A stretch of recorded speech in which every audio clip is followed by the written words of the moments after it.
What's up, y'all? It's Jay Thunder. And AJ Radix. And we are the PWX AWA Tag Team Champions, Extreme Thunder. And you're listening to the Smack Raw Podcast, baby.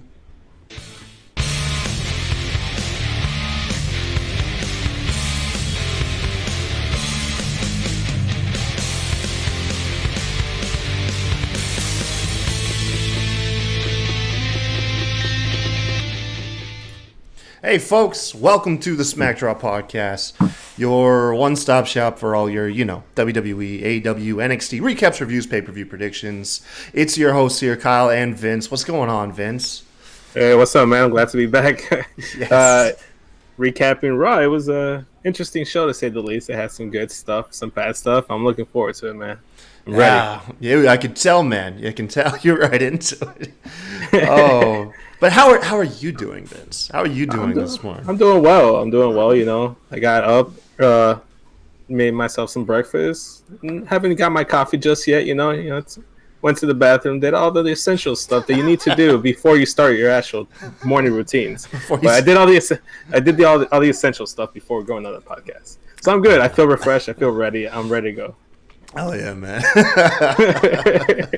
Yeah, it's a good morning. I love Tuesdays, man. Tuesdays are such an odd feeling for a show. We're all bright-eyed and bushy-tailed. I know you're an hour behind, so you might be a little bit more tired than I am, but I'm always well into my day by the time we start recording. Folks, if you're just tuning in to the show, we are a pro wrestling podcast. You can find us on Stitcher Radio, Podbean, Spotify, Google Play Music, and Apple Podcasts. Apple Podcasts, yes. Yes, of course we're on. Go ahead. No, go. Oh, all right. Of course we're on YouTube. Don't forget to like and subscribe. We are getting close to that first 100 subscribers we've been chasing for damn near this whole first year of the show. Once you get there, it's been determined. We voted on it, except for Vince. I'm sorry. When we get to 100 subscribers, I think it's official. Vince, you got to watch the digital copy of Cats. I'm sure it's a wonderful movie, and you can't wait to give your insight.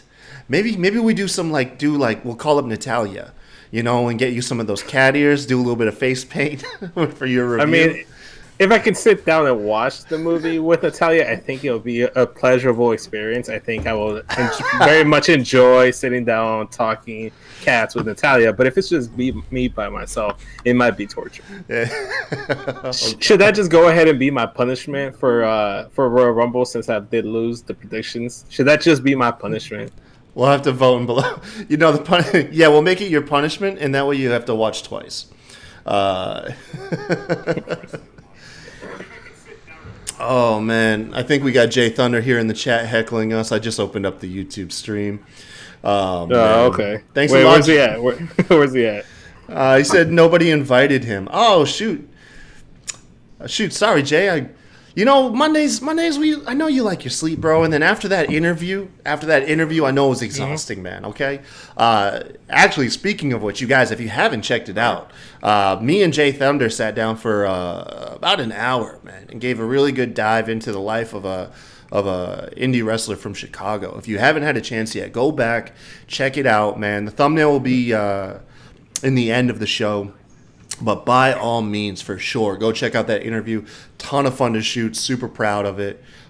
We tackled some hard questions like injury, triumph, which is the better 90s kids sports movie, Sandlot or Mighty Ducks. It's all in there, you guys. Go check it out. Definitely. But also, let's get back to it. We are streaming live on YouTube, Twitter, Facebook, and where else are we live? Twitch. Oh, we're on our own Twitch channel now. Go check out the Smack Drop Podcast. We haven't put up any gaming content yet, but I'm sure it's going to be, it'll come soon. We just have to it's kind of hard to put up gaming content with this year's wrestling game. It's a load of hot garbage, man. Yes. Sometimes it's fun just to turn it on and laugh at it, though. But I'm sure we'll get Jay and Kevin and myself over on the Twitch channel pumping out some stuff, too, at some point. Sounds good. Yeah, man. All right. You want to get to the show? Sure. Yes. How did you feel about them opening up with Randy Orton again? It was I was on the fence. I was like, who's gonna come out? It all depends on who confronts him, because you know that's all it is. And when it was Kevin Owens, I was underwhelmed. I'm not gonna. I mean, yeah, I get it. He's from Canada and he's sticking up for another Canadian icon because they're in Winnipeg. But man, I don't know. I didn't hate it, but I was like, okay, maybe this will lead to something bigger.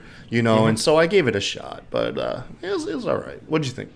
I mean, me personally, I like the angle they attacked it from. They came with it because Kevin Owens didn't come out the way I interpreted it was he wasn't talking as Kevin Owens, a fellow pro wrestler, fellow Canadian. He was talking about Kevin Steen, Kevin Owens, the person, the fan that grew up watching Edge, that always hoped that he could have a match with one of his heroes, one of his idols. And when he came back at the Royal Rumble, that's the first thing that came into his mind. He was so excited for Edge's return. He's like, man, I'm going to be able to face my one of my heroes, one of my all-time favorites growing up. And then Randy Orton ruined that for his own fake selfish apology or whatever. And he kept calling Randy Orton out, saying nah, man, you're full of BS, man. That's not the reason why you did it. He's saying nah, man, that whole remorse stuff that you're showing isn't real. It's not true. We know the real Randy Orton. This isn't why you did what you did to Edge. Me personally, I enjoyed the way they came about it because I interpreted it as Kevin Owens, the fan, was sticking up for his hero, one of his favorite wrestlers in Edge. Yeah, I mean, perfect time to use that because you instantly relate as the crowd there in Canada and everything. Mm-hmm. So yeah, it was a good way to get Kevin Owens over. I guess in my mind, I was hoping that this whole Randy Orton Edge thing was actually going to lead to more shock returns and surprises, let alone instead of just the same people we see on Raw every week. Right. That's all it was. I was hoping this was going to be a door to just introduce small parts to people that aren't on the show, maybe returning legends. I think myself and a lot of other people agree it would be really cool for Christian to interject himself in this. But apparently that's being reserved for next week. Word has it is that Beth Phoenix is scheduled to appear on Raw next week. Yeah, she's eating an RKO. RKO. She totally is. Dude, she is eating that RKO.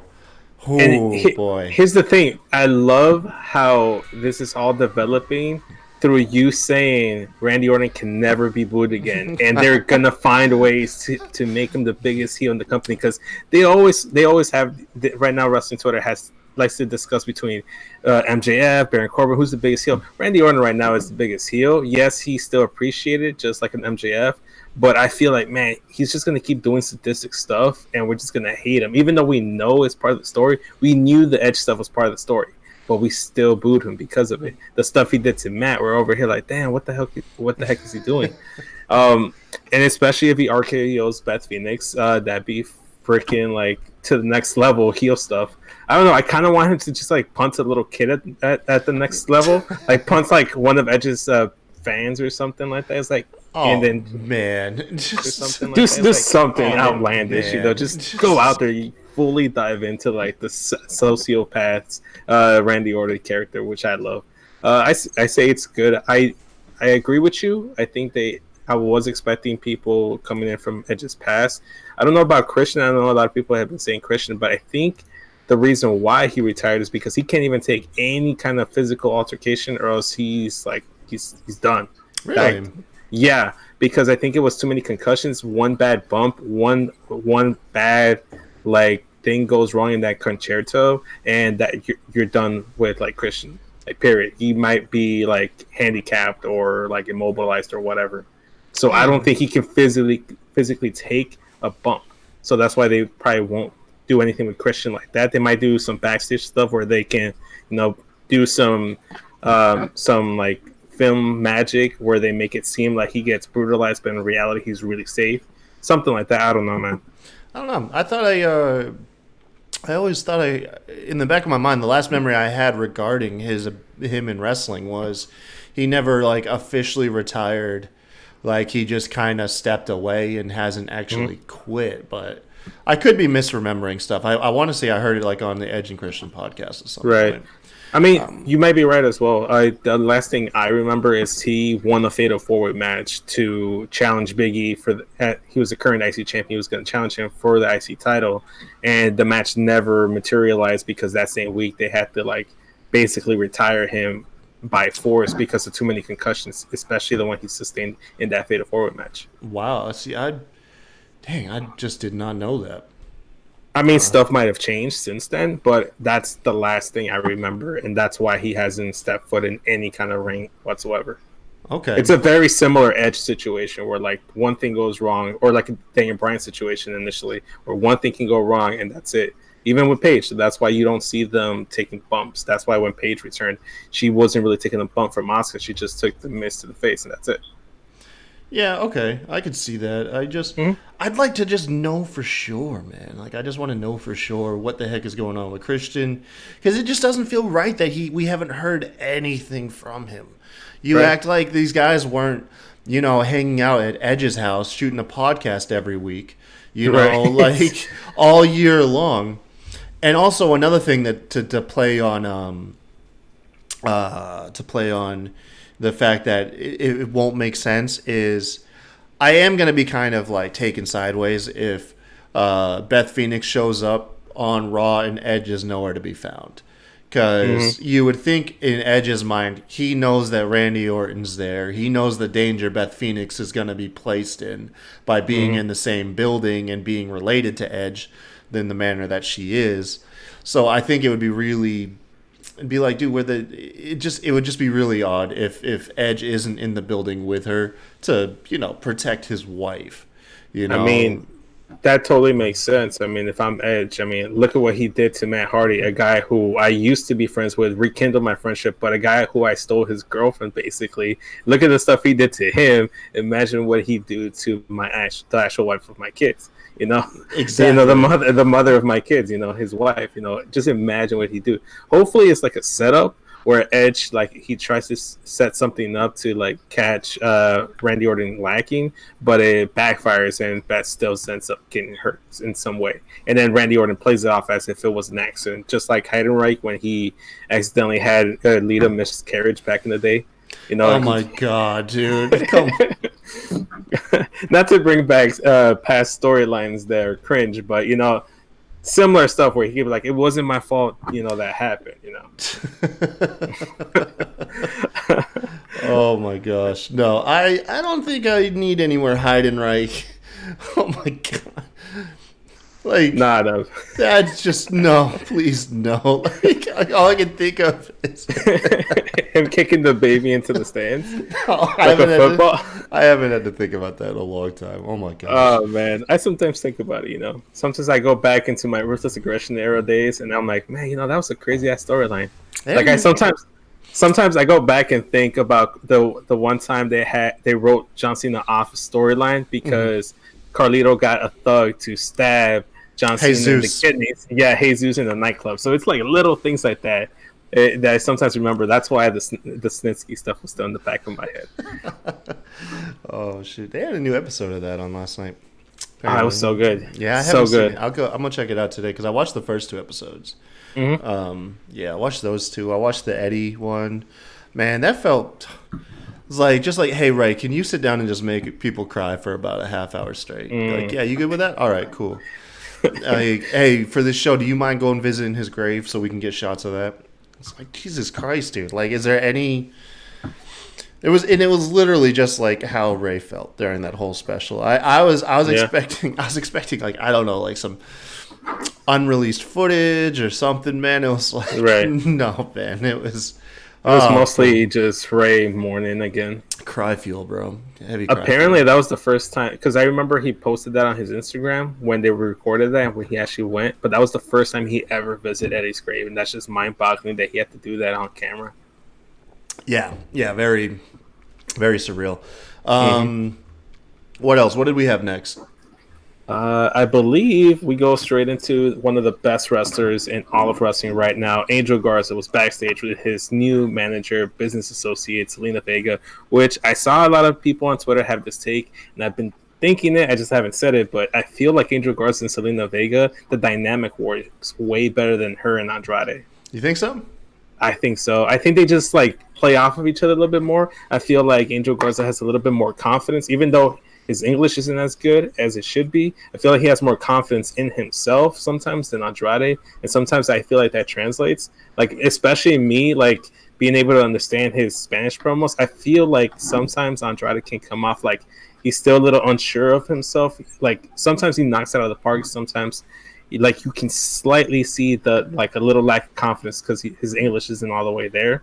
But I feel like Angel Garza just like, even though it's like miss with his promos half the time, I feel like he still has this confidence about himself. It's like, I don't care. Look at me. I look amazing. I'm connecting with the crowd. I have a dynamic gimmick that nobody else is doing. I'll get there eventually. And he's feeling himself basically. Nah, I will say that I've come leaps and bounds to Angel Garza. I'm not gonna lie. I came kicking and screaming. Like, no, I don't want to like this douchebag. Dude, I fucking love Angel Garza. How do you feel about them continuing the Humberto versus Angel Garza thing? Do you think like I was feeling the match? I liked the match, but I felt like the heat between the two cousins was kind of like simmering down a bit this week. I don't know, man. I'm more off put that it's like, here's the Latinos for the week. You know, like it's they're all embroiled with each other. And now, granted, yeah, if I look at it as the feud, it still makes sense for these guys to keep on fighting. But I feel like they're not even trying anything outside of the people involved. Like, I mean, because you got Garza, Andrade, Humberto, and then you got Rey Mysterio. The next person I'm expecting is going to be like Dominic or returning Chavo Guerrero. You know what I mean? Like, I really just feel like it's like, here's the Latino block of Raw. Like, right. And they're not even. You have a U.S. title up for grabs. Nobody's even like bugging Selena Vega trying to get a next shot at it. You know, knowing. I think that's more so they don't want to address why Andrade is away. Obviously, because he got written off because of injury. I think we'll see more of that play out next week, especially since he's going to be returning on Thursdays for the Super Showdown. Yeah. I feel like once Andrade is back, I think we'll be good. I know where a lot of people are coming from, where it feels like this is the Latino portion. I'm like, why do they always have the Latinos face each other? But here's the thing, man. Like, as a Latino myself, I haven't found an issue with it personally because within the storyline, it's made sense. It's not like they paired up, you know, like a random Grand Metalik or versus Angel Garza for whatever reason. It's they've had a storyline and the motive to go into things. So when they did Andrade and Rey, they were basically doing that. Andrade wanted to be the next legend, like the next Mexican legend, and wanted to take that title from Rey. And the feud transferred over from SmackDown to Raw. Then, you know, Rey was taken out, and you know, obviously Humberto. I don't know why.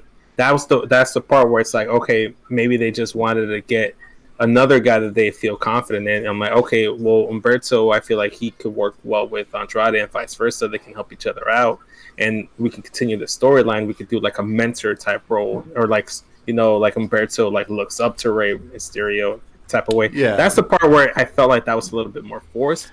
But when Andrade got taken out because of, you know, partying and doing lots of cocaine with Flair, it made perfect sense to have Humberto's cousin come in and be that antagonist for Humberto. And especially like the match was good. It was solid. The result wasn't too surprising. Like it's going to continue next week apparently, because we're going to have a tag match between Rey and Andrade. So we'll see where the dynamic goes. As of right now, I have no issues with the inclusion of Garza with Rey and Andrade. Humberto being thrust in there felt forced, because you could have done the same thing with Ricochet, or you could have with anybody. Like, oh, you know, Rey Mysterio is one of my favorite wrestlers growing up. He could have done that with anybody. Yeah. But they chose Humberto because I feel like that was at that point where they were trying to push the guy. Because, you know, obviously the guy looks like $1 million. He looks like the most babyface wrestler ever. He just needs to find a gimmick, something to connect with the crowd, because I do see some people saying that he's boring or they're not feeling Humberto, similar to like a Ricochet or a Cedric. So no, I think all three guys are future stars. Like, I really do. I just I say, I've always been like the type, man. Like I get like, man, I want to see new feuds. I want to see new faces. I want stuff to be fresh. When you've seen these guys mixing it up, the same formula, week in and week out, it tends to feel like, okay, they're not actually doing anything, but at least they're giving them TV time and they're still establishing a foundation for them. Right. So, Sure. the match did see. I know you said we saw it coming, but we didn't actually tell it. It was Garza ended up winning with a distraction with Zelina Vega. I am excited to see what's going to happen when Andrade comes back. I feel like that's a story role just already set up.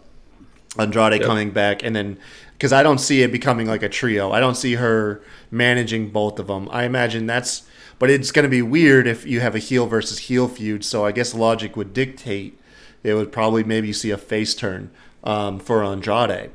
Which would be interesting because when he debuted, he was a babyface that couldn't connect with the crowd for no matter what. It was very similar to Humberto right now on Raw, where you knew the guy was a great wrestler. He was trying to be kind of pushed, but he was kind of like floundering a bit, and he wasn't connecting with the crowd. It wasn't until he turned heel and aligned with Zelina Vega that allowed him to get like that Playboy character going and like really connect with the crowd. It was the alliance with Zelina and him turning heel that helped out, and that's the simple solution for a lot of people, just turn them heel. But guys like Ricochet and Humberto could probably benefit from that, especially. Me personally, I would love to see another Latino faction like LWO style, Los Ingobernables, I kind of want to see a faction led by Andrade, and you pair up, maybe you have Humberto turn on Rey Mysterio, and you make Angel Garza and Humberto into a heel tag team. It helps with the tag team division because sometimes they're lacking in that department too. And then you have Andrade as the top face, and now you have a mouthpiece in Zelina Vega.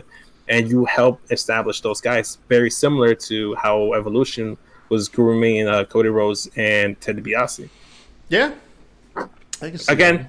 Me just fantasy booking, and me always wanting to see a Latino faction. Like, I loved Mexico's back in the day. I love when Eddie and Chavo were teaming up, and I loved Eddie when he was in the LWO. I want to see more Latino representation. That's just me being biased.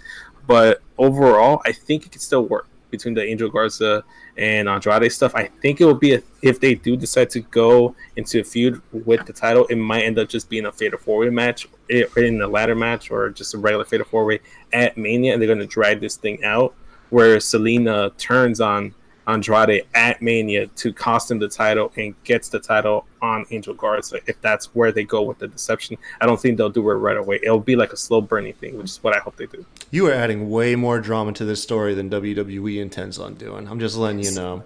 See, the thing here is that you got to treat it like a telenovela and really make it outlandish and really make it, because you've already introduced the evil cousin, you've already had the double cross. At some point, someone will have amnesia and like forget who he is, and then there'll be like some evil twin or something. My God. Some surprise death in the family.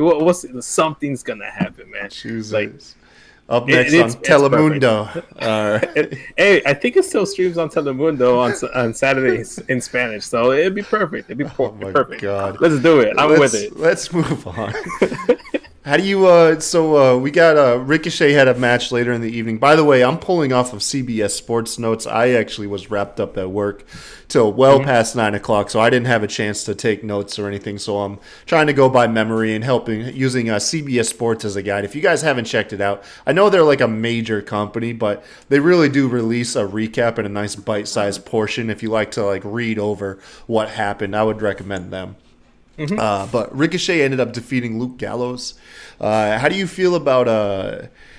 I mean, this is just filler, but because it's really obvious. How do you feel about Ricochet's whole stance here with Brock Lesnar, WWE? Could WWE care any less that Ricochet has a title match this week? Okay, so I love Ricochet.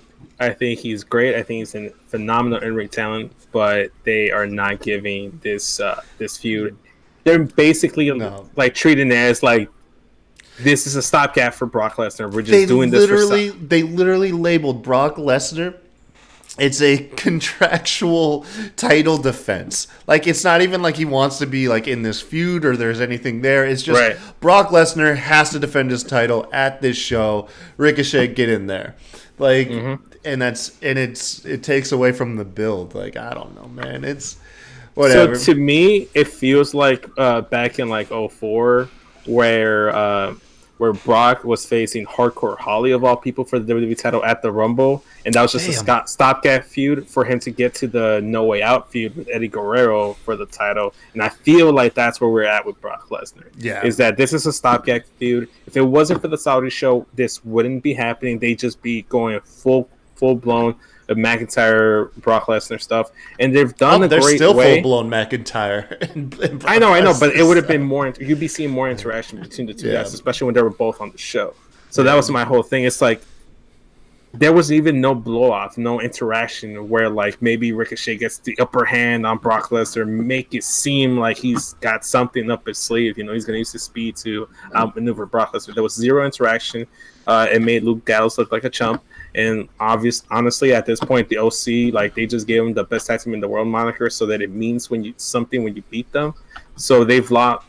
Honestly, the only thing that did was set up the altercation between the OC and Aleister Black backstage. Because if Luke Gallows doesn't lose to Ricochet, that whole altercation doesn't happen.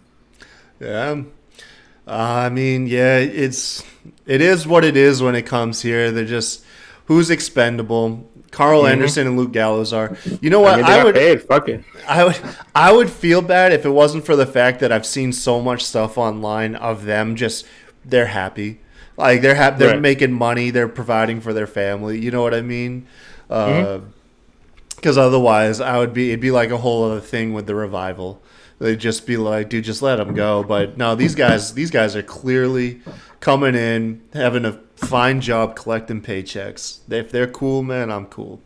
I was just wondering. I was what was it? I was thinking. I do kind of feel for Ricochet in all this, man. He gets the moniker. He's the master of the uppercut, referencing his low blow. Yeah, that was terrible.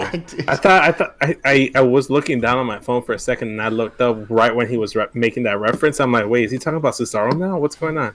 Because if anybody, that's what I thought, man. Yeah. Because if anybody is like known for like having a good uppercut, it's Cesaro. You know, this dude literally launches people into the air and uppercuts them. Well, he threw me off. You know, it didn't connect because Paul had to explain it. Like he had to explain what he meant by it. Everyone was kind of scratching their head. Well, yeah, I think that whole segment was a miss, and I think the Ricochet match with Luke Gallows was a miss. Yeah, I'll tell you, I got some ideas for some stuff for Ricochet, but it's going to be tied into somebody else who had another view develop tonight, and that is Aleister Black, man. Oh boy, I was wondering who it would be, and I've got to hand it to WWE. You guys made the perfect pick on who to pair him up with after Buddy Murphy. In fact, this is a better pairing than Buddy Murphy. Oh, for sure. So because he gets to go through the entire OC. Yeah. He goes through them to get to AJ. I was surprised. Obviously, they're setting up the match. There was a beatdown, and they set up the match for next week because, you know, Aleister challenged AJ. I was kind of hoping they'd save this for WrestleMania. Maybe there'll be like some non-finish where the OC comes in right when AJ Styles this is going to be a feud. Yeah, this is going to be.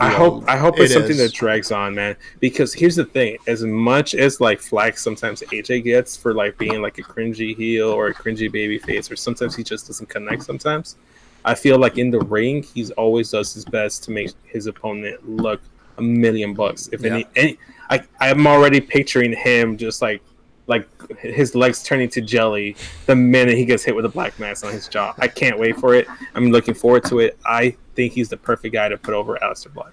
Yeah. So to run you through how we came to this conclusion is after the Ricochet Luke Gallows match, I believe Aleister Black could be seen backstage. He gets attacked by the whole OC.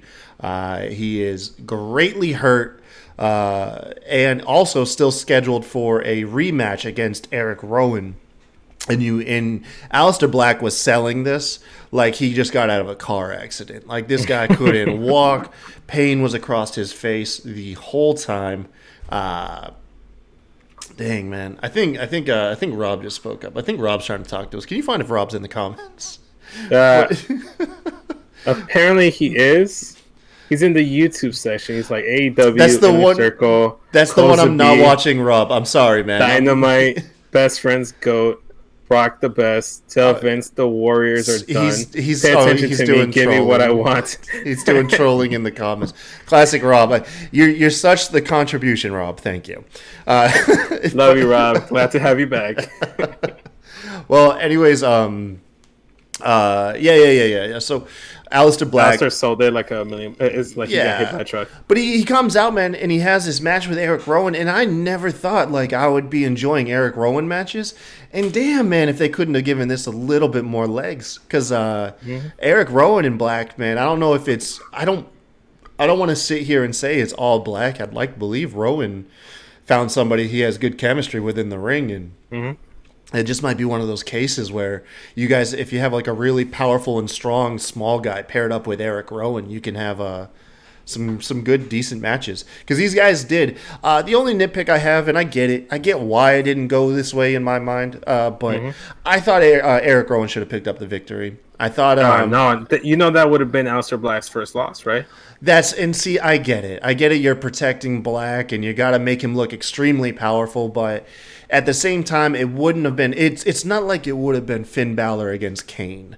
You know, he just got beat up by 3 of the most dangerous guys in the business. You know, and goes out there. He could have ate it quickly to Rowan. It could have been a quick loss. Like instead of like it being drawn out. The moment I saw this match was moving and it was given time to breathe and it was just as long as say any other match, I knew Aleister Black was walking away with the win, which he did. But I thought Eric Rowan could have beat him, but I completely get why they didn't do that. You know? Let me just ask you this. Yeah. Let's say they go with the direction that you were thinking is a quick win for Rowan. They use the backstage altercation as like an excuse for Aleister Black to pick up his first loss. 2 things are going to happen. One, the wrestling community is going to go into like a shit storm. They're going to be like, really? The first person that beats Aleister Black is Eric Rowan, and it's on a random episode of Raw. It's not even on a pay-per-view. It doesn't mean anything. And 2, will they actually use that win to help catapult Eric Rowan into a higher level, a higher tier in WWE? They wouldn't. They just waste that. Like, I love Eric Rowan. I think he's undervalued. I think he's a great hand. I love him, especially when he was doing his own like methodical stuff on Talking Smack for a minute there. I think he's good. I just don't think anyone would care after a couple weeks since it was him. If it goes a long way, if it's an AJ, if it's a Ricochet, an Angel Garza, and Andrade, someone that's going to be catapulted to the top tier of WWE, or if someone that fans just care about. Let me ask you this. Why would they care about him beating Aleister Black when I'm pretty sure 90% of the crowd doesn't even care what's in his cage anymore? Yeah, no, I know. I was just looking at it from a continuity standpoint. I'm like, damn, Black just got the piss beat out of him. He's probably going to go out, eat a loss. It's understandable why he ate a loss.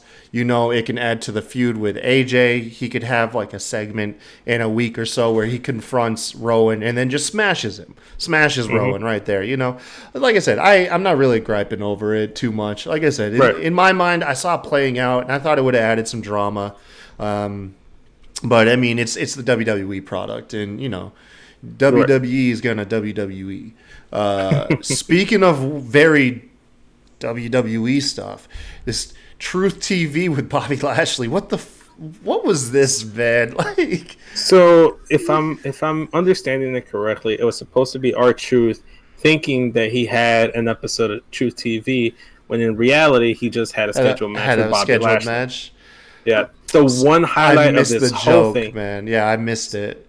The one highlight of this whole thing, obviously, it's always and will forever be R-Truth, because you know the guy is a national treasure and he should be protected. But the thing that I loved is that he knew. I'm like, nah, man, like Bobby Lashley, he's big, man. I don't want to wrestle him. I want to interview him. I got a couple questions. Lana was the one that was just done with Truth, and even if you kind of like read it and go back and watch it, Bobby Lashley's like, wait, hold up, you know, like, what, you know, I not have a couple questions? I kind of want to answer some questions. He's Yeah. like, what? He wants to interview me? Really? Someone wants to interview me? He was almost kind of flattered in a way. I feel like. That's the way I interpret it. And two, during the match, I don't know if you picked up on this. I saw a couple people pick up on it, and then I went back and watched. He had John Cena gear on. I didn't see the gear. I just saw him doing the 5 moves of doom. So he had the black knee pads that John Cena does. He had the jorts or the cargo jorts that go up to like the top of his kneecap, and he had the wristbands. He had the wristband and then the armband. He had the whole shebang. It was all red, but I freaking love it. I love that they're really leaning into his like hero John Cena stuff. And here's the thing. If he doesn't have an interaction with, if True doesn't have an interaction with Cena at WrestleMania, then what's the point? What's the point? He needs to run up to Cena like a kid, man. Like Cena, you're my favorite wrestler of all time. Start getting autographs, taking selfies and pictures. Yeah, I can see that for sure. Like, do you have any advice for like a young up and coming wrestler, something like that? Man. John would love that shit. Oh yeah, man. Oh, there's so much stuff for John Cena to do, man. It actually is gonna probably make me sad that they're probably not gonna get as much as they could out of him with his return here coming soon, because there's a lot you could do with Cena, man. I just hope they don't do Elias like it was rumored like a week or so ago. I mean, the news reports have it right now that all that stuff has been scrapped. That on SmackDown, as they should be. They said the 6 scheduled SmackDown matches are right now all up in the air again. I mean, that's just what's been the new hot piece that came out the last day or two. Mm-hmm. Including Cena and Elias, scrapped. Roman and The Fiend, scrapped. Which I think is for the best. I know this is the Raw recap, but we can spend a second. Like, honestly, Roman should be the one to take the title of The Fiend. It makes the most logical sense. It's just too soon. But just not yet. Just not yet. Because he's only had the title for 6 months. Build up that reign more, so it means more when Roman does finally conquer The Fiend. And here's the thing. If we do like something like John Cena, even though people would be like, oh, why John Cena should get another title shot. I was like, look, man, he's probably going to put over The Fiend at this point. And it goes into the story of The Fiend, him going back and targeting people that have wronged him in the past. If you go back at WrestleMania 30, when he lost to John Cena, that'd be him wronging that whole experience with Cena. Got you. Yeah. Yeah.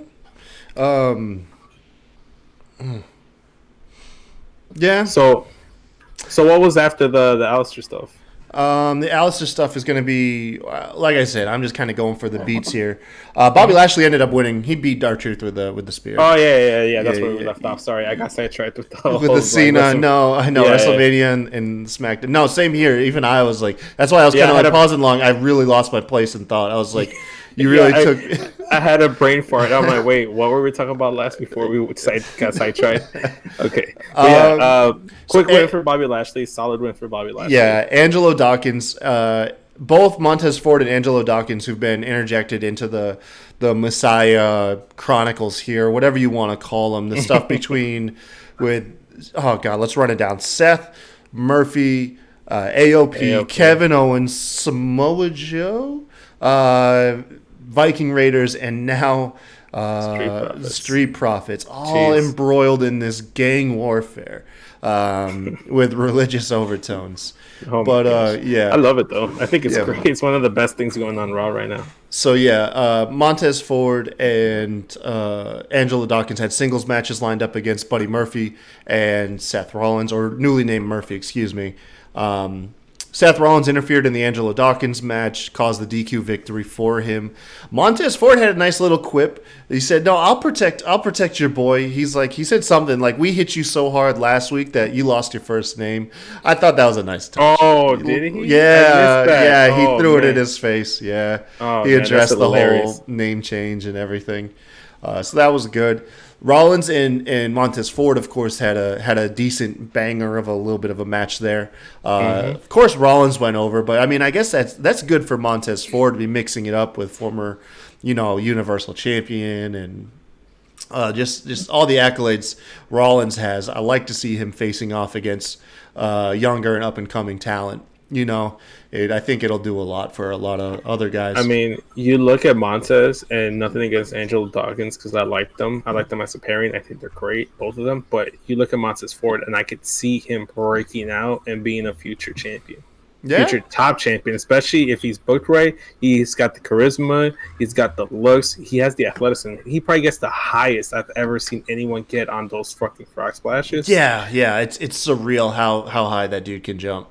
He could be like the Booker T in Harlem Heat. He could be like the Jeff Hardy that breaks out, the Shawn Michaels with the Marty Jannetty. He could be that guy that breaks out and becomes that top guy. The only thing is his body type. He strikes me. His body type is complemented with a tag team partner.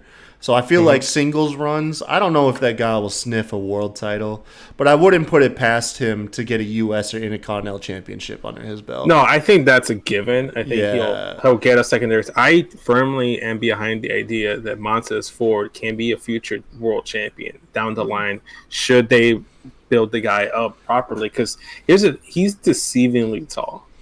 Yeah. So that's the thing. Like, I'm pretty sure you line him up with a Seth Rollins. I'm not sure. I had to go back and watch it, but Seth Rollins is a pretty tall guy, and then you line them up. The body tones isn't too much. He's just like Montez is just a little bit more lean than Seth Rollins. Yeah. The older he gets, the more he's gonna add some more muscle on there. He's gonna look a little bit more grizzled. Right now, he kind of feels like, remember when Jay White was first introduced? I don't know if you watched too much New Japan, but Jay White was first introduced. He had this baby face look to him, and now he's very grizzled. He has the beard. Mm-hmm. He looks like he's been through battles. That's what you need to have with Montez Ford. He needs to have that grizzle. He needs to be grizzled up a bit. He can't be so clean. He can't be so clean out there, Oh yeah, for sure. Like, maybe give him like a scar like Yamcha in Dragon Ball. Make him look edgy. Do something with him. We had a earlier before all this, we had a backstage segment with interview with Drew McIntyre. This was actually really nicely done. They ran through his whole career from starting in WWE. They didn't touch on too much of his indie run. They kind of just glossed over it. He didn't give any acknowledgement to world championships that he won outside of WWE. But I get why they did that. It's adding to the story that he was groomed to be a world champ with WWE. So it'd kind of take it away if he kind of came in and said, "Hey, I captured gold everywhere else I went." You know what I mean? So, because the only acknowledgement, I was gonna say the only acknowledgement they gave him was that NXT championship. Yeah. Because the story that they were telling was that for so long he's just tired of being the guy with potential. He wants to be the present.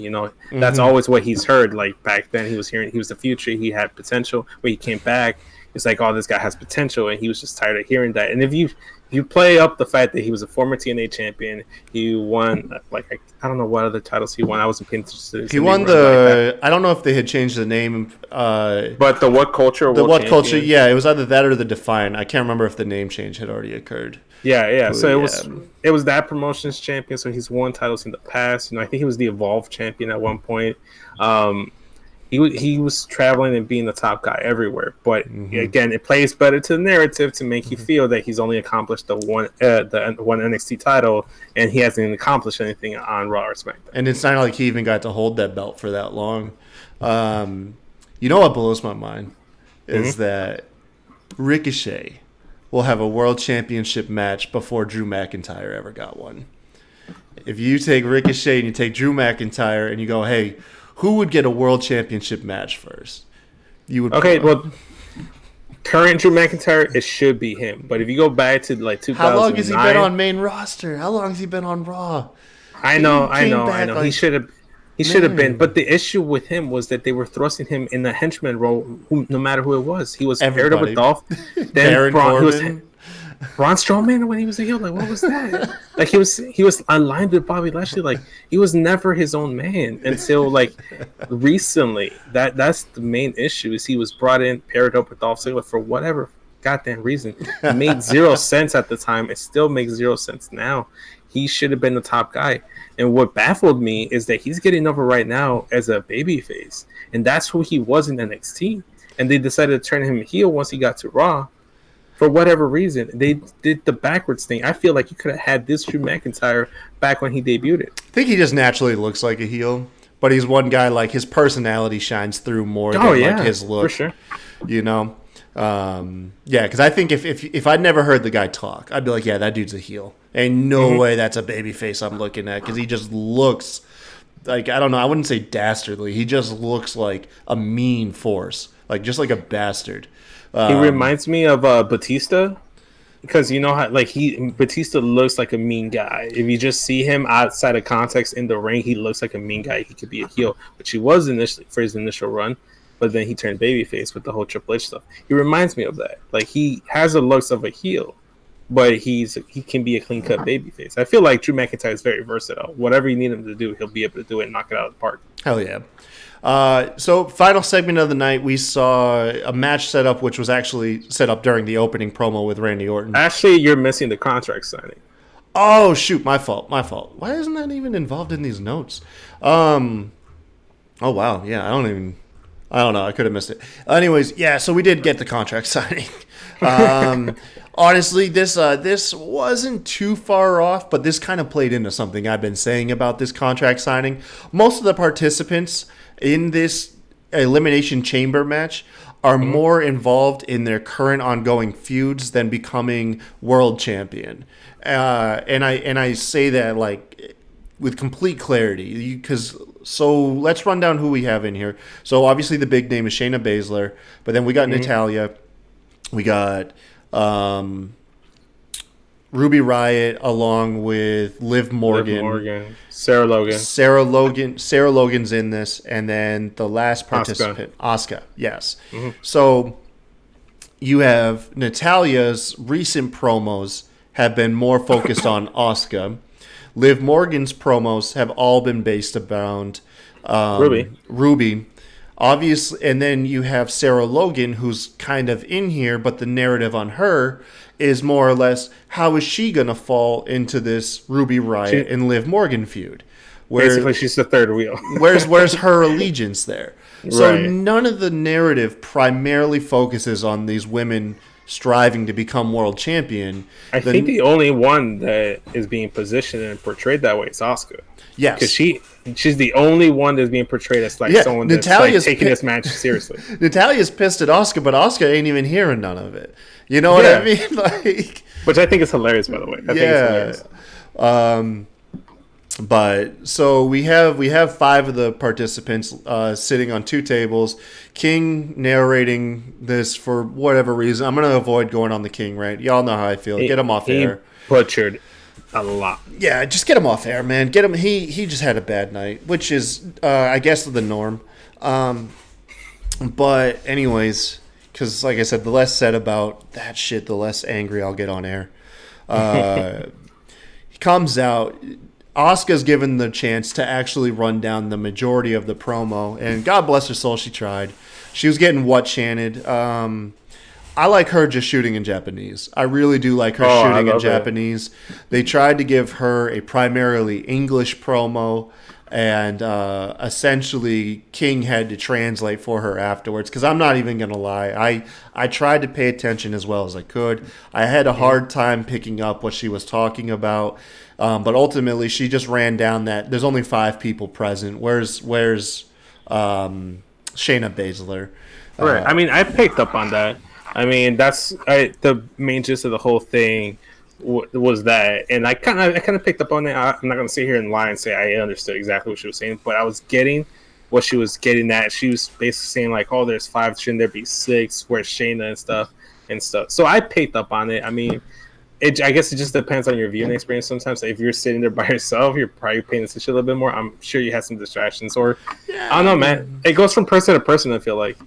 I guess I will say that I thoroughly enjoy her just going off in Japanese and me not understanding a word of it. I think her personality outweighs anything that she's saying. And then when she does come through with a couple English things, I'm like, okay, she's shit talking whoever this is. You know what I mean? Like that's so I get it. But then when she's trying to cut it in primarily English, I get it, man. I get the arguments you could have against this. This is aimed towards an English speaking crowd. This and that. I'm like, man, just let these characters be. But anyways, it like I said, this is kind of making a mountain out of a molehill. She did her part in the promo. She stared down all the other competitors. Finally, Shayna Baszler came out and she eyed down all the competitors. We finally got a brawl to ensue. And like I said, everybody kind of paired up. Natalia got in Shayna's face, was put down from behind by Asuka, I want to say. Yeah. Yeah, and then you had Liv and Ruby brawling. Do like a goddamn dive over the table. Did you catch that? Yes, man. And Sarah Logan, like I said, was kind of just mixed up in there. But Sarah was just there. Yeah, but this allowed for all of the distraction for Becky Lynch to come out and then have a big brawl with Baszler. They did a pull apart segment they've done before. Baszler was laying in the body shots. I bet sometimes you can tell when they were like, hey, you can go ahead and put some sting on those punches you throw. You know what I mean? Because I could hear the slapping of Baszler's punches off of Becky Lynch's ribs. Kudos to her, man, because she was taking some stiff shots. Like, there were some stiff punches thrown. But, yeah, pull-apart segment. This is a really good feud. I'm into Lynch and Baszler. This whole Elimination Chamber, I just wish we could get it out of the way because it really just feels like a formality. Yeah, it feels like they can't fully get into what they want to do, but that's the thing about feuds though. They're not great overnight. You have to give them time to breathe, and I just want to fast forward. Like, I'm not even looking forward to Elimination Chamber. I'm looking forward to post chamber to WrestleMania. Everything before it, I can't think about any matches I'm excited for. I really cannot. No. It really is a stock, and that's a issue I feel that we've had in the past, where like especially we saw this in Hell in a Cell, where you had a Hell in a Cell match between The Fiend and Seth Rollins. That should be a blow-off match, but then they have another match in Saudi Arabia. So it's just one of those things where they're like handcuffing themselves into these gimmick pay-per-views, and like, well, Elimination Chamber is coming up. We have to have an Elimination Chamber. We have to have two of them. Let's fit, like, since Charlotte's picking, Rhea Ripley for the NXT title, we have to figure out the number one contender for Becky. Even though we know it's going to be Shayna, we gotta have her win some type of match. So they decided, fuck it, just throw them in the chamber. Yeah. Which, again, you solve that by just having Shayna win the Rumble and picking Becky, and then you jumpstart this whole thing. You forget about the entire Elimination Chamber. One thing I'm going to say, though, is that even though I love Becky and I'm invested in this feud, after last night, I want to see Asuka versus Baszler way more than I want to see Becky versus Shayna. Well, that's probably the first feud after Mania. I do not see Becky retaining at Mania. I don't see it. The news reports have that her and Seth are going to take time off, which I think is smart. These are the two biggest people on your shows. They are the forerunners of Raw, and you definitely want some absence to make the heart grow fonder. Give you time to miss them. Not to mention they've been working their asses off. These two, sure. Yeah, these two people, Becky and Seth. I mean, they have been working their asses off. Give them some time off, man. I think that's good. With that being said, it's not a guarantee, but I believe that's going to have Baszler winning that belt on at Mania. I think that's probably one of my biggest, my most confident predictions as far as going. They could also do some stuff where like Becky retains that WrestleMania and then she somehow drops the title to Shayna or someone else the following Raw. Yeah. They could always do something like that. They always sometimes do some dumb stuff like that. Yeah. Either way, I don't think you're going to see Becky being champion too long after WrestleMania. Yeah, no, I don't see it at all. No, what was it? What was it I was thinking? Yeah, because Baszler and Asuka. Baszler could definitely take the torch for the women's division. You could shift the attention off of Becky, and also it would be a credible heel. Because that's the issue that Becky's had is any heel that takes the title and then the show becomes a centerpiece on the show isn't going to have as strong of a presence as Becky Lynch. Right.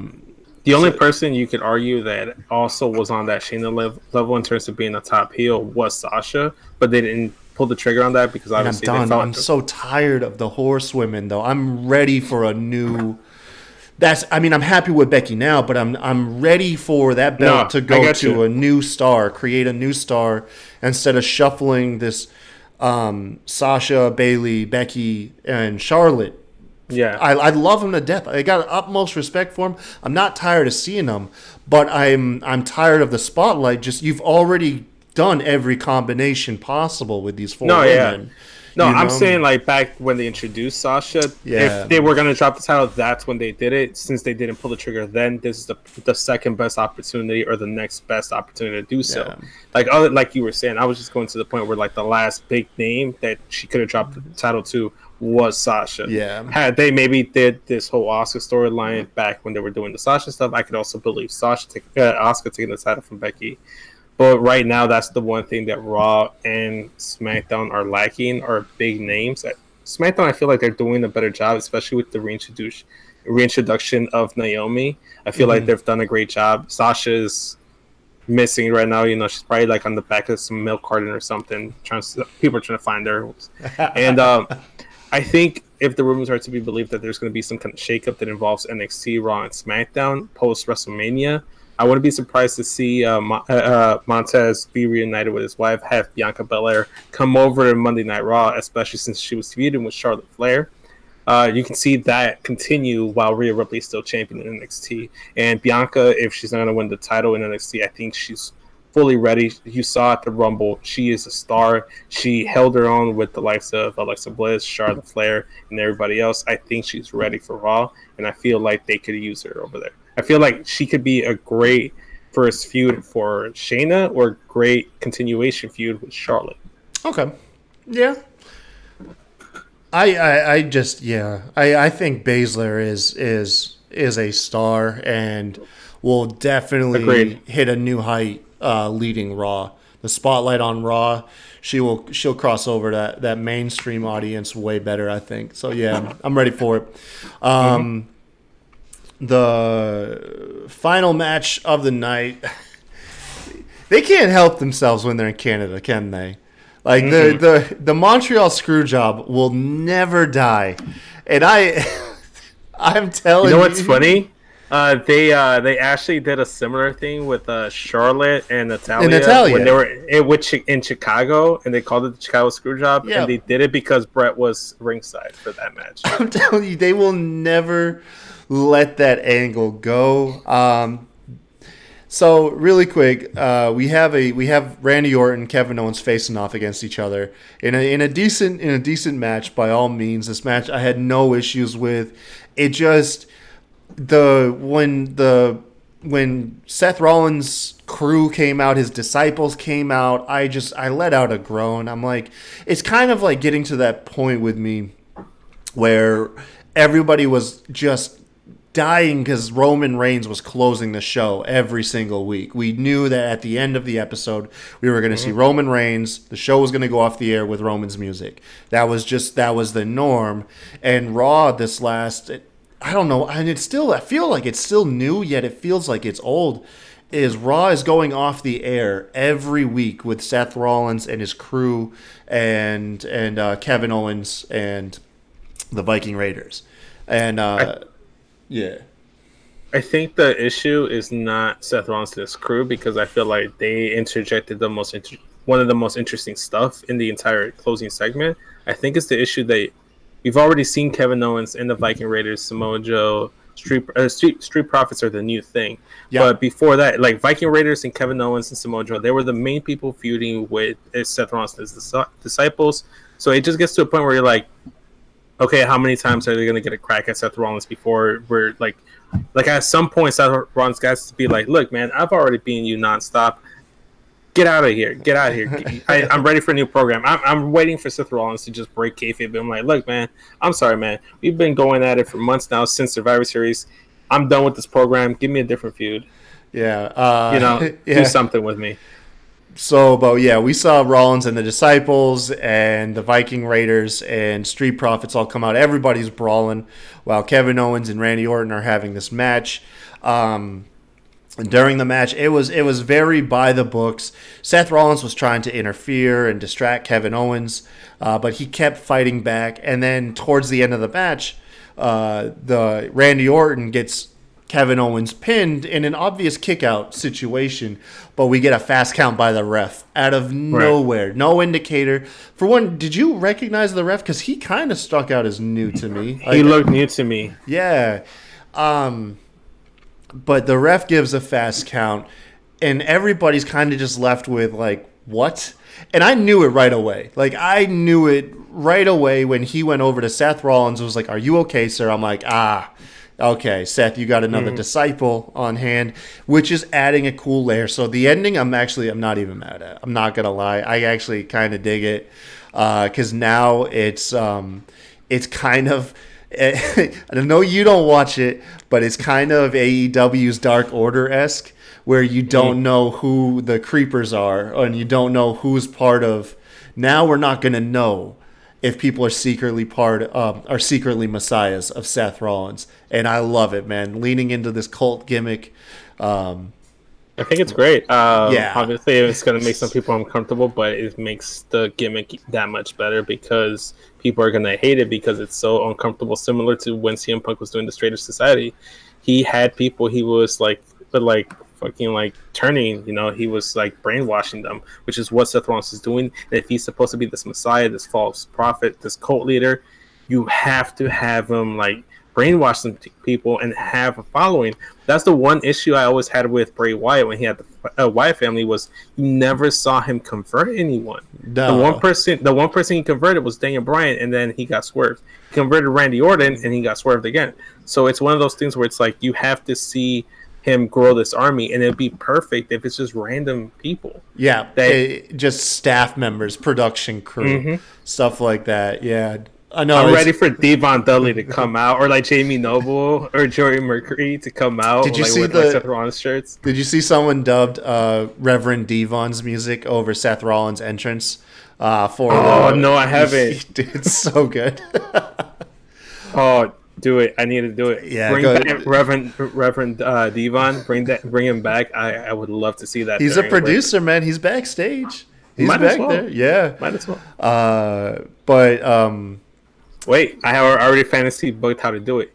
Devon comes to the aid of Edge's defense. Randy Orton's about to concerto him. Seth Rollins like, wait, hold up. I can save him, and converts him back into Reverend Devon. And now you have a manager to go along with his stable. It's perfect. I booked the whole thing, man. That's how we bring Devon back to team. So many people are going to be scratching their head because I promise you it's such a minor audience that probably even remembers Reverend Devon. I think that shtick only went on for like 6 months. But hey, it'll be something completely new. We got Batista out of it. Hey, Yeah, look exactly. at that. We got Batista. Anyways, after the match, obviously Kevin Owens pissed. He corners the ref after everyone has already retreated. Seth Rollins at the top of the ramp. He, as he's picking up the ref, he catches a peek under the ref's shirt. And so when he drags him in the ring, he tears the ref's shirt off, and to reveal he's got a Seth Rollins t-shirt on. And he ends up stunnering him, powerbombing him through a table. The crowd went nuts for the table. When they saw it, I got to tell you, there's something special about when tables get broken out because you don't see it as often as you used to. Right. Especially on Raw, where the announce tables aren't ringside anymore. So even then, they don't really come out of nowhere. So the Winnipeg was hot for it, man. Winnipeg was really good. Kudos to them. But yeah, Raw went off the air. I still laugh at Seth Rollins can be heard shouting at Kevin Owens like he's a good human being, Kevin. Kevin, that's a good human being. Okay, I didn't get a chance to talk to you about it last week, but how do you? I'm loving it. But how do you feel about Seth Rollins, new jacket and him going up to the fans and shaking them, and then and kind of like a minister, like a high-ranking authority figure in the church? Man, I'm all about it, bro. I know how to separate feelings about politics and religion from a fictional show. So it doesn't bother me. And you know what? Here's one of my things too. Okay, so let me add some drama here in the end of the show. Here's one of my major gripes about NXT is NXT's roster. Now, granted, I know you'll have a couple examples to prove me wrong, but NXT's roster is primarily everyone's character is I'm a great wrestler. and there's lack of original characters on the show. Now there are some exceptions to this rule, but for the majority, NXT's appeal is it's a roster of great wrestlers, and characters takes a secondary seat to it. So the fact that Raw is creating a good character, I'm not going to say original because this has been done, but it hasn't been done in a while. It's fresh and it's developing. The only thing is, I just want to tweak Seth Rollins' message just a little bit in his promos. I just want him to lean a little bit heavier towards the religion. Like, drop anger from his voice. Have this dude be completely forgiving, like overly forgiving, overly kind. Like, seriously, and that will make it so much more sinister if, like, he orders like a Brock. Remember when Brock beat Seth down, the level of violence? If you could bring that to Seth, but he does that like the whole time with no malice, like no anger. Yes, it's thing. He's baptizing you. Like, he is baptizing you. Oh yeah, man. I love all about it, man. I want him to lean more into it. I think you're right. Going back to the whole NXT stuff, I'll agree with you in some points. Yes, there's definitely a lot of wrestlers and you can get that. Or some people, like, they're supposed to have a gimmick, but you're not sure what their gimmick is. They're just cool. Like, for one, Damian Priest. I think the guy is very cool. I just don't know what his gimmick is. He's a nightclub guy, I guess. He might be a vampire. I don't know what his gimmick is. Guys like Dijakovic, who are great wrestlers, but you don't know the gimmick too much, obviously. But I get where you're coming from. I do see it. There are some examples. Obviously, the biggest one there is Velveteen Dream. That's the most character guy in all of wrestling. But I get where you're coming from, and you're leaning more, and you like more when people wrestling promotions bring out actual characters and make some stuff fun and give you a reason to care for some people and why they are who they are, why they act the way they act. It's I think it's a similar thing that AEW had initially, and they've gone into a way where they've been able to build the characters for a lot of wrestlers. So that's something that AEW initially had, and then now I feel like they're doing a better job of addressing that. They have a little combination of a little bit of everything. They have characters, they have good wrestlers, and they have all sprinkled in between. Yeah, man. And it's like I said, I just like a good blend. I love NXT's wrestling. I do. I appreciate everything that they're doing, but like I said, it's just one of the things I've always thought they're lacking, and so it's refreshing to see it with Seth. I'm all about it. That's just kind of my example to it. Okay. Well, one quick question: do you think it has anything to do with the fact that you don't watch it live on a weekly basis? You might skip some stuff here and there. You might not watch it from start to finish like you do AEW, because I know for a fact that with AEW, some stuff I don't. Like, sometimes I don't know half the stuff that's happening. I don't see the character development week by week because I'm catching clips on Twitter or I'm going back to watch specific matches or specific segments. Yeah, I mean, I could see that being a contribution, but I will, like I said, I love both promotions for what they are, but I will say that at the same time, they're very different promotions. No, and sure. I think AEW just plays to what I'm personally into.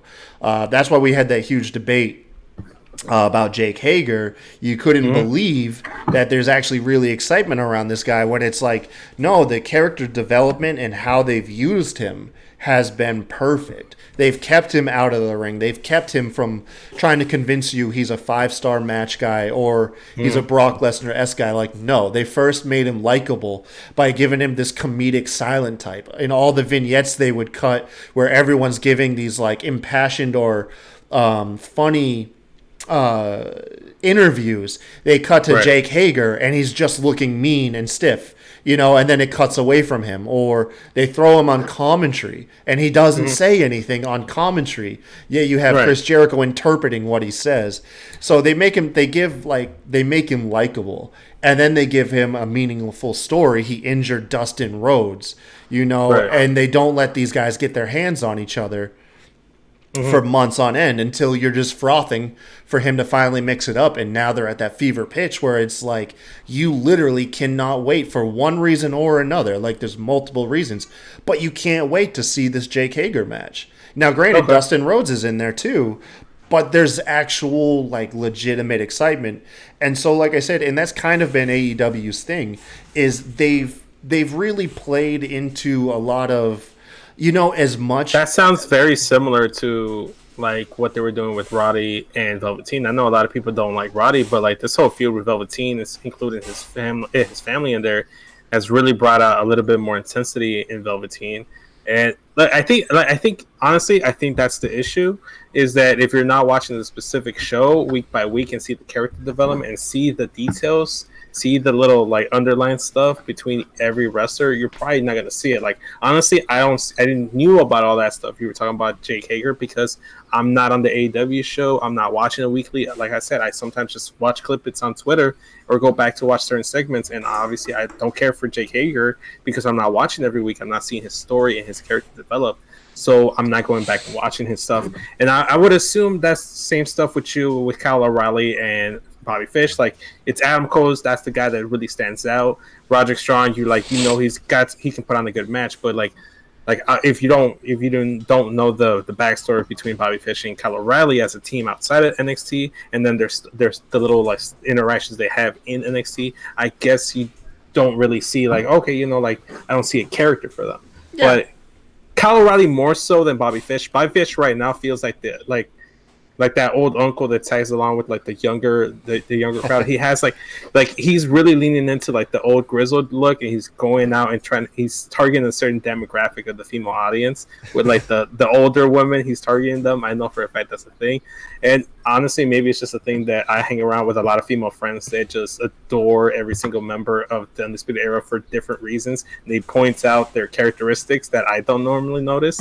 So I mean, the big thing with Kyle O'Reilly is he's the air guitar guy, but I feel like legit, like let Kyle O'Reilly break away and be his own guy. He seems very similar to what Ciampa and Gargano were when they were initially a tag team. Well, he also has very good facial expressions. Like, he's the best. Yeah, the guy's face alone can tell such a story. Like, kind of like Jim Carrey-esque. Like Jim Carrey, like they kind of like just have like a rubber face where they can just make such like cartoonish expressions that and I love that about Kyle O'Reilly. Also, we share a name too, so that's going to earn him points. But there you go. but yeah. Hey, so since my camera died and you are the focal point of the show, you want to go ahead and sign us off, man? Yeah, sounds good. Thank you guys for listening once again. If you're listening to us on YouTube, go ahead and subscribe, like it, turn the bell notification so you know when we go live for live streams. We usually go live Wednesdays, Fridays, and Tuesday mornings. And make sure you leave a comment down below. If you're on Apple Podcasts, give it a 5-star rating and give it a review because it helps the algorithm. Give this episode a download no matter where you're listening to it. We're on all your audio platforms, whatever. And follow us on Twitter at SmackRawPod, at The Kai Tai Show, at SCS Vince. We love to talk wrestling.